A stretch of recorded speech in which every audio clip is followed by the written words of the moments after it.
नमस्कार दोस्तों, धर्म रहस्य चैनल पर आपका एक बार फिर से स्वागत है।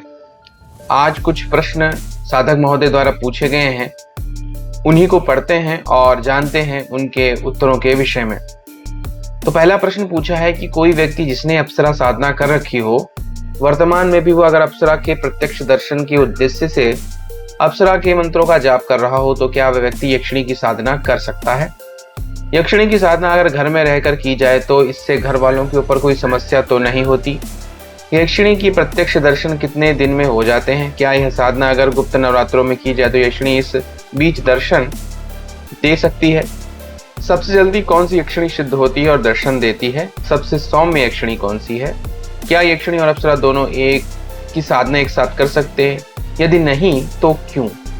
यक्षिणी और अप्सरा में ज्यादा शक्तिशाली कौन होता है? यक्षिणी और अप्सरा में कौन गृहस्थ साधक के लिए अच्छा है? किसी भी अप्सरा को प्रत्यक्ष सिद्ध करने के लिए कम से कम कितने मंत्र जाप की संख्या होना अनिवार्य है? किसी भी अप्सरा को क्या केवल मंत्र जाप के बल पर प्रत्यक्ष सिद्ध किया जा सकता है? तो देखिए, इन प्रश्नों के आज उत्तर देने हैं और सबसे पहले प्रश्न से शुरू करते हैं कि कोई व्यक्ति जिसने अप्सरा साधना कर रखी हो और वर्तमान में भी वह अप्सरा के प्रत्यक्ष दर्शन के उद्देश्य से अप्सरा के मंत्रों को जप कर रहा हो तो क्या वह व्यक्ति यक्षिणी की साधना कर सकता है? निश्चित रूप से कोई भी साधना दूसरी की जा सकती है, लेकिन याद रखें कि कोई दो साधनाएं एक साथ नहीं की जाती हैं। अगर दोनों तांत्रिक साधनाएं हैं, जैसे कि अप्सरा और यक्षिणी दोनों हैं और दोनों की कैटेगरी भी अलग अलग है, ऐसे में दोनों का एक साथ जाप नहीं किया जाता। आप साधना जिसकी कर रहे हैं सिर्फ उसी की करिए और जब उसका समापन हो जाए तब दूसरी साधना आप शुरू कर सकते हैं। तो अगर कोई अप्सरा की साधना कर रहा है तो उस वक्त वो यक्षिणी की साधना उस दिन में नहीं कर सकता है, केवल अप्सरा की ही साधना करे, वरना दोनों शक्तियां आपस में एक दूसरे से लड़ जाएंगी, भिड़ जाएंगी, या यूं कहिए कि द्वंद्व शुरू हो जाएगा और जिसका बुरा असर साधक पर देखने को मिलेगा, क्योंकि दोनों शक्तियां अलग अलग तरीके की ऊर्जा हैं उनमें और दोनों ही अपनी अपनी जगह अपने अपने कार्यों को करती हैं। तो इसलिए दो शक्तियों को एक साथ नहीं साधना है। आपको साधेंगे तो एक को साधेंगे, चाहे वो अप्सरा हो या फिर यक्षिणी हो। अब अगला प्रश्न है कि यक्षिणी की साधना अगर घर में की जाए तो इससे घर वालों के ऊपर कोई समस्या तो नहीं होगी? यह एक महत्वपूर्ण प्रश्न है और कई बार इसके बारे में पूछा जाता है। तो निश्चित रूप से कहा जाता है कि अनुभव परिवार वालों को भी होने लगते हैं, क्योंकि ऊर्जा जब आती है, ऊर्जा कहीं भी हो, जैसे कि आपने किसी जगह अग्नि जलाई तो उसकी गर्मी तो चारों तरफ फैलेगी ही, कम मात्रा में जाए भले ही, लेकिन फैलेगी। इसी तरह मौसम में जब बारिश होती है तो हर जगह पहुंचती है बारिश। इसी तरह जब हवा बहती है तो चारों तरफ बहकर पहुंचती ही है। इसी तरह कोई भी साधना जब की जाती है तो उसका असर आसपास के क्षेत्र में वहां पर रहने वाले लोगों के ऊपर पड़ता ही है, लेकिन इसका बुरा असर पड़ेगा या अच्छा असर पड़ेगा यह कोई प्रश्न नहीं है। सबसे बड़ी बात क्या है कि वहां तक ऊर्जा जाती है तो अपने अपने स्तर का जो व्यक्ति होता है उसके पास रहने वाला, उसके ऊपर उसका प्रभाव देखने को मिलता है, हल्का फुल्का सा। इसीलिए ऐसी साधनाओं के लिए कहा जाता है कि आप जब साधना कर रहे हो तो गोपनीय तरीके से कीजिए, किसी को पता नहीं हो कि ये क्या कर रहा है, कैसे कर रहा है, क्योंकि शक्तियां गोपनीयता बहुत ज्यादा पसंद करती है और सिद्धि के लिए भी गोपनीयता अनिवार्य वस्तु है। इसीलिए जब लोग घर में साधना करें तो अनिवार्य रूप से घर का वो कमरा बंद करके रखें और उस कमरे में किसी की भी आवाजाही ना होने दें। यह कोई पूजा नहीं है, यह तांत्रिक साधनाएं होती है और तंत्र साधना में गोपनीयता पहली नंबर की चीज है। अगर आप गोपनीयता भंग करते हुए काम करते हैं, शोर मचा के काम करते हैं, यह सबको दिखाते हुए करते हैं, तो कभी आपको सिद्धि नहीं मिलने वाली, चाहे आप कितना भी प्रयास कर लीजिए। इसलिए तंत्र साधना गोपनीय है, इसे भगवान शिव ने स्वयं गोपनीय करके रखा है। तो गोपनीय तरीके से ही आप कीजिए, किसी को कुछ पता न चले, अनुभव आप तक सीमित रहें, केवल गुरु को बताए जा सकते हैं। और अगर अनुभव जैसे कि मेरे YouTube चैनल के माध्यम से प्रकाशित होते हैं तो उसमें सिर्फ अनुभव एक कहानी के रूप में आ जाता है और किसी को यह पता नहीं होता कि किसका यह अनुभव है। अगर उस व्यक्ति के बारे में अच्छी तरह जानकारी हो जाए तो उस पर सिद्धि का खतरा मंडराता है कि सिद्धि जा सकती है उसकी, क्योंकि व्यक्ति अगर उस पर जाएगा, उससे देखेगा, उससे मिलेगा, उससे बात करेगा तो उसे पहले से पता है कि इसके पास यह सिद्धि है और यह चीज शक्तियां बर्दाश्त नहीं करती। घर वालों के ऊपर कोई नुकसान नहीं होता है, लेकिन उनको अनुभव जरूर होते हैं साधना करने के कारण। उन्हें भी स्वप्न के माध्यम से बहुत सी चीजें अनुभव होने लगती हैं परिवार के लोगों को, लेकिन इसका बुरा असर नहीं पड़ता है यदि घर वाले भी माता शक्ति की, भगवान शिव की या भगवान विष्णु या पंच महादेवों में किसी पंच देवों में से किसी की भी साधना वगैरह करते हैं तो उनके ऊपर कोई प्रभाव नहीं पड़ता है। अब प्रश्न है कि यक्षिणी के प्रत्यक्ष दर्शन कितने दिन में हो जाते हैं? क्या यह साधना अगर गुप्त नवरात्रों में की जाए तो यक्षिणी इस पे भी दर्शन दे सकती है? देखिए, इसकी कोई टाइम लिमिटेशन नहीं है कि प्रत्यक्ष दर्शन कितने दिन में होंगे। यह मैं कई बार बता चुका हूं। यह केवल और केवल साधक पर निर्भर करता है, उसकी एकाग्रता पर, उसकी दृढ़ इच्छा शक्ति पर, उस यक्षिणी के द्वारा ली गई परीक्षा के ऊपर। यक्षिणी आपके मन को टटोल लेती है, या कोई भी शक्ति होती है वह आपके मन को टटोलती है, उसी हिसाब से वो दर्शन देती है। अगर उसे लगता है कि यह कुपात्र है तो आप बहुत प्रयास करते हैं, तब कहीं जाकर के उसके दर्शन आपको मिलेंगे।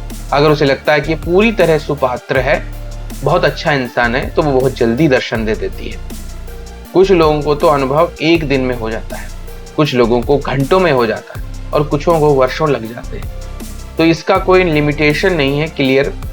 और मैं पहले बता चुका हूं कि कोई यक्षिणी की जैसे साधना लिखी है कि इतने दिन की होगी, तो उसका अर्थ यह होता है कि इतने दिन में आपकी बात उस यक्षिणी के उस लोक तक पहुंच गई है जहां पर वो निवास करती है, उसे वो मंत्र सुनाई देने लगा है, तो उस दिन से उसकी वास्तविक परीक्षा वो लेना शुरू करती है। लेकिन इसका मतलब ये नहीं कि वो उस दिन सिद्ध हो गई। सिद्धि अलग एक चीज है। रही बात गुप्त नवरात्रि, देखिए जो तीसरी नवरात्रि पड़ती है, जिसे हम लोग ये वाली नवरात्रि कहते हैं गुप्त नवरात्रि, यह आषाढ़ मास की होती है और इस महीने की जो नवरात्रि होती है वो यक्षों के लिए ही समर्पित की गई, क्योंकि यक्ष लोक में इस समय मां भगवती की उपासना की जाती है, इसीलिए इसे गुप्त नवरात्रि के रूप में जाना जाता है। इसीलिए यक्षिणी साधना के लिए सर्वोत्तम समय होता है। यक्ष यक्षिणियों की साधना के लिए यही समय, ये जो 4 महीने हैं, यही सबसे सर्वोत्तम माने जाते हैं। तो इस दौरान किया जाएगा तो प्रभाव कई गुना ज्यादा मिलेगा, निश्चित रूप से, इसमें कोई संदेह नहीं है, और दर्शन भी हो सकते हैं। अब अगला प्रश्न पूछा है कि सबसे जल्दी कौन सी यक्षिणी सिद्ध होती है और दर्शन देती है? ये भी वही बात है, कोई भी यक्षिणी प्रकट पहले हो सकती है और दूसरी जो सरल योगिनी यक्षिणी दिखाई पड़ती है वो देर में प्रकट हो सकती है। कारण यह है, यह सब कुछ साधक पे निर्भर करता है जो प्रयास कर रहा है। देखिए, एक छोटे से उदाहरण के रूप में मैं आपको इसे समझाऊं तो अगर किसी को भारतीय क्रिकेट टीम में सेलेक्ट होना है, अंतिम 11 में पहुंचना है, तो वहां तक पहुंचने के लिए सभी लोग क्रिकेट खेल रहे हैं, सभी अपनी तरफ से प्रयास भी कर रहे हैं, सभी अच्छी गेंदबाजी करते हैं। कुछ को मौका नहीं मिलता, कुछ को मौका मिलता है तो वो अपना मौका गंवा देते हैं। कुछ लोग छोटे स्तर पर ही रह जाते हैं, कुछ लोग ऊंचे स्तर पर पहुंचते हैं, लेकिन सभी लोग कामयाब नहीं होते। हालांकि खेल सभी रहे। इसी तरह सिद्धि और साधना में है कि प्रत्यक्ष सिद्धि के लिए प्रयास तो बहुत लोग कर रहे हैं, लेकिन सफलता अंततोगत्वा उसी को मिलेगी जो सबसे उत्तम होगा। अंतिम रूप से चयन उसी का होता है। यही चीज इसमें भी लागू होती है। तो दर्शन मैं पहले भी कह चुका हूं, सबसे पहले दर्शन जो होते हैं वो स्वप्न के माध्यम से शुरू होते हैं, यह सबको हो जाता है। लेकिन इसका अगला चरण होता है स्पर्श, जिसमें हम यक्षिणी हो या अप्सरा हो या इस तरह की शक्तियां जो हैं वो आपको स्पर्श करने लगती हैं, छूने लगती हैं।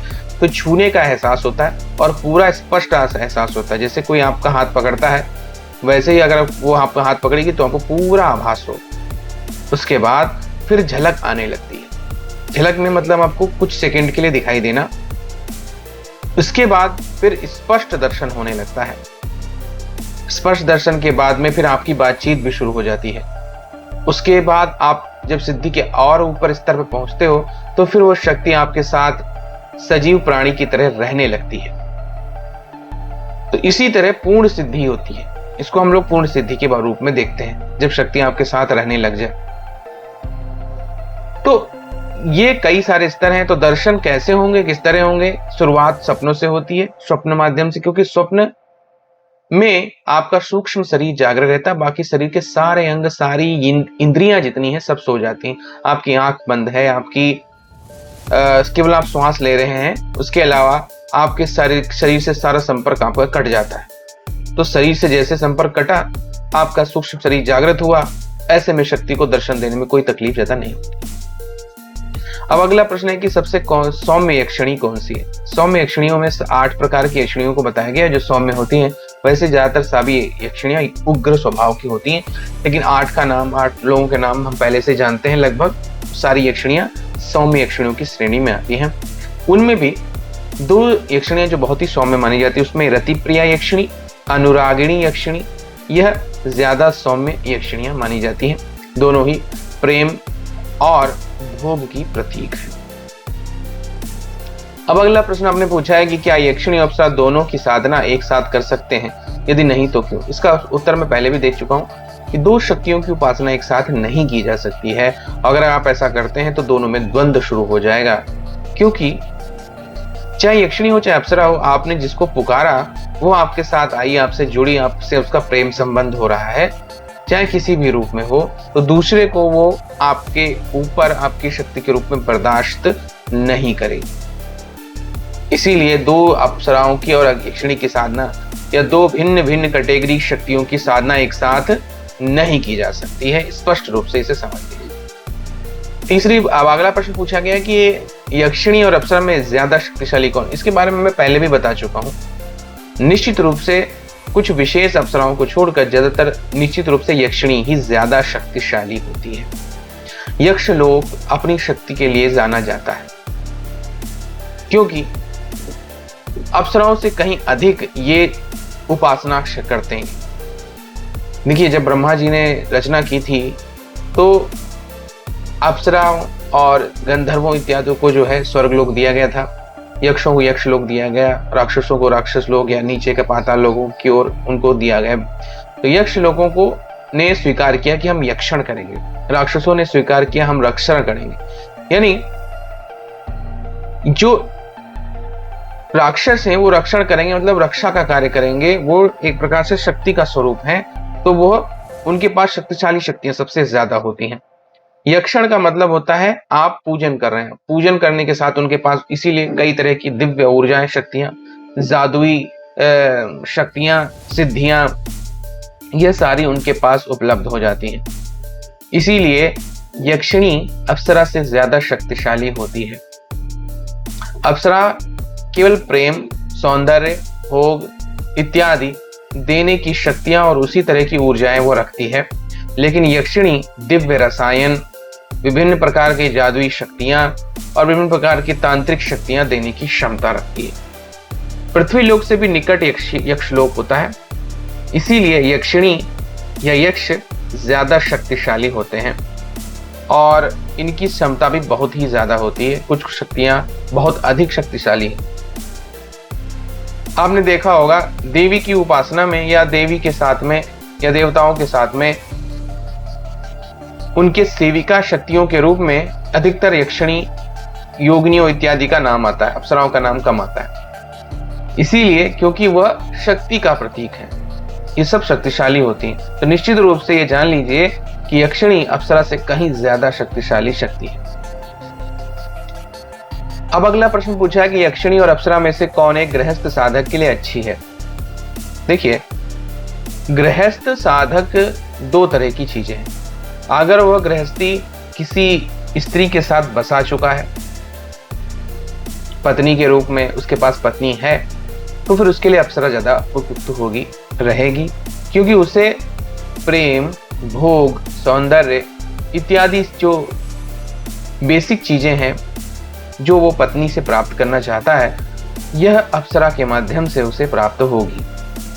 तो निश्चित रूप से अप्सरा उसके लिए ज्यादा उपयुक्त होती है। लेकिन अगर आप सिद्धियां चाहते हैं, तांत्रिक शक्तियों को चाहते हैं, तब आपके लिए यक्षिणी अधिक उत्तम रहेगी। अब ये भी प्रश्न आता है कि किस रूप में, तो दोनों के लिए ग्रह साधक उपयुक्त है। लेकिन अब रही बात जैसे कि पत्नी की आ जाती है, तो अगर उसकी पत्नी खुद की है तो फिर निश्चित रूप से याद रख लीजिए कि आपके लिए अप्सरा ज्यादा उपयुक्त है, यक्षिणी नहीं। क्योंकि यक्षिणी ये चीज बर्दाश्त नहीं करेगी कि आपकी पत्नी भी है और आप उसे पत्नी बना रहे हैं। हाँ, अगर आप यक्षिणी को बहन बनाते हैं, अगर आप यक्षिणी को माता बनाते हैं, तो कोई समस्या नहीं होती है, क्योंकि शरीर से जुड़कर शक्तियां उसी तरह की आपके से संबंध स्थापित करती हैं। तो जैसा संबंध आपके साथ स्थापित कर रहे हैं, शक्ति भी वैसा ही आपके साथ रह रही है। अब आपने ग्रह साधक हैं, पत्नी है, पत्नी के साथ भोग भी कर रहे हैं और आप गृहस्थ जीवन जी रहे हैं, ऐसी अवस्था में यक्षिणी आपके लिए, अगर आपने यक्षिणी को पत्नी रूप में सिद्ध करने की कोशिश की है या अप्सरा को पत्नी रूप में सिद्ध करने की कोशिश की है, तो यक्षिणी क्षमा नहीं करेगी, अप्सरा क्षमा कर सकती है। इसीलिए एक विशेष तरीका होता है। कई लोग ये प्रश्न पूछते हैं वो ज्यादातर कि हम किस रूप में शक्तियों को सिद्ध करें जो अगर मैं गृह साधक हूं मेरे लिए कोई समस्या भी ना रहे। तो देखिए, ऐसी अवस्था में अगर आपको शक्तियों का पूरा उपयोग भी करना है, आपको हर तरह से लाभ भी उठाना है, तो कुछ काम आपको करने आवश्यक है। पहली बात, यक्षिणी और अप्सरा को अगर माता रूप में सिद्ध करते हैं तो ज्यादा उत्तम है। अगर माता रूप में सिद्ध करेंगे आपको शक्तियां बहुत कम मिलेंगी, लेकिन आपको आपकी पत्नी या इस तरह की शक्तियों के लिए कोई नुकसानदेह नहीं होगा। लेकिन ज्यादा शक्तियां चाहते हैं तो फिर आपको यक्षिणी और अप्सरा को मित्र रूप में सिद्ध करना चाहिए। लेकिन मित्रता के रूप में कभी मित्रता का बंधन तोड़ना नहीं चाहिए। ये नहीं कि आप उसके साथ शारीरिक संबंध बनाने की कोशिश कर रहे हैं दोनों शक्तियों के साथ, या वो शक्ति अगर फोर्स कर रही तो आप ऐसा करना चाह रहे हैं, ये मत कीजिए। तो आप मित्र के रूप में पूरी शक्तियां प्राप्त कर सकते हैं और हर प्रकार से आपकी हर चाइल में वो मदद करेगी, क्योंकि एक मित्र का काम ही होता है हर प्रकार से मदद करना। तो एक बड़ा ही अच्छा सा संबंध है कि 3 संबंधों के अलावा ये बीच का संबंध होता है जो सबसे उत्तम माना जाता है, और वो होता है मित्र का संबंध। देखिए, एक मित्र की रक्षा सुरक्षा के लिए भगवान श्री कृष्ण ने करोड़ों की संपत्ति उसे दान कर दी थी, जैसे कि हम सुदामा के नाम से जानते हैं। इसीलिए आज की स्थिति में बहुत रिसर्च करने के बाद उन लोगों को ज्यादा फायदा हुआ है, यह देखने में आता है जिन्होंने यक्षिणी या अप्सरा इन शक्तियों को मित्र रूप में सिद्ध किया है। क्योंकि मित्र मां भी हो सकती है, बहन भी हो सकती है, प्रेमिका भी हो सकती है और पत्नी भी हो सकती है। इसलिए पहले मित्र बनाइए, सबसे ज्यादा उत्तम वही है। अगला प्रश्न पूछा गया, किसी भी अप्सरा को प्रत्यक्ष सिद्ध करने के लिए कम से कम कितने मंत्र जाप संख्या होना अनिवार्य है? देखिए, इसके पहले भी बता चुका, कोई लिमिटेशन नहीं है। एक विधि बताई जाती है कि 21 दिन में, 31 दिन में, 41 दिन में कोई शक्ति सिद्ध होती है, ऐसा मानते हैं। ये सिर्फ सिद्धों के लिए कहा जाता है। असल में साधारण व्यक्ति के लिए ये संख्या होती भी नहीं। साधारण व्यक्ति को उस ऊर्जा लेवल पर पहुंचने के लिए कितना समय लगेगा ये भी नहीं पता हो। तो लेकिन हाँ, कुछ चीजें ऐसी हैं जिनसे आप समझ सकते हैं कि आप अगर 10 लाख मंत्र जाप से अधिक संख्या में जाप करते हैं किसी भी शक्ति का, तो वह शक्ति सिद्ध होने लगती है। क्योंकि 1 मिलियन से ज्यादा होने के बाद में मंत्र जाप इतना ज्यादा बढ़ जाता है कि फिर वह उस लोक में बार बार जाकर टकराने लगता है। ऐसे में शक्तियां हिलने लगती हैं, उनका लोक हिलने लगता है। जैसे पिछले जमाने में आप देखते होंगे, पिक्चरों में दिखाया जाता था कि इंद्र का सिंहासन हिलने लगा। इसी तरह अप्सरा गिरकर बेहोश होने लगती है जब रावण जैसे राक्षस उसके मंत्रों का जाप करते हैं। यह एक सत्य है। आप जितना ज्यादा जाप करेंगे किसी भी शक्ति का और जितनी एकाग्रता से करेंगे, उस शक्ति को सिद्ध होना ही पड़ेगा। यही प्रश्न आपने आगे पूछा है और अब मैं उसी के बारे में बहुत ही सरल विधि से एक चीज बताने वाला हूं। आपने पूछा है, किसी भी अप्सरा को क्या केवल मंत्र जाप के बल पर प्रत्यक्ष सिद्ध किया जा सकता है?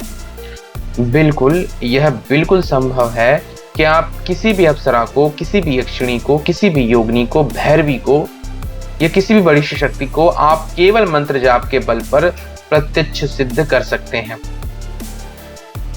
हवन किस लिए अनिवार्य होता है? क्योंकि हवन के माध्यम से अगर आपको कोई लौकिक फायदा उठाना है, इस जीवन के लिए फायदा उठाना है, तो आपको हवन के माध्यम से आप संविधा देते हैं। अग्निदेव उस संविधा को, उस मंत्र जाप की ऊर्जा के प्रभाव को भोग के रूप में उस शक्ति को प्रदान करते हैं।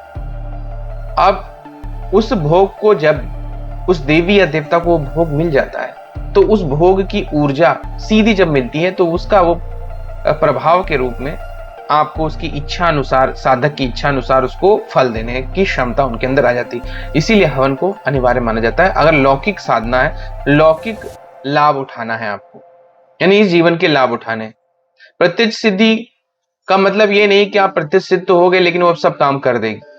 आपको बाद में भी उसके नाम से हवन करना पड़ेगा, उसको रोज भोग देना पड़ेगा, तभी तो वो आपके लिए कुछ कर पाएगी।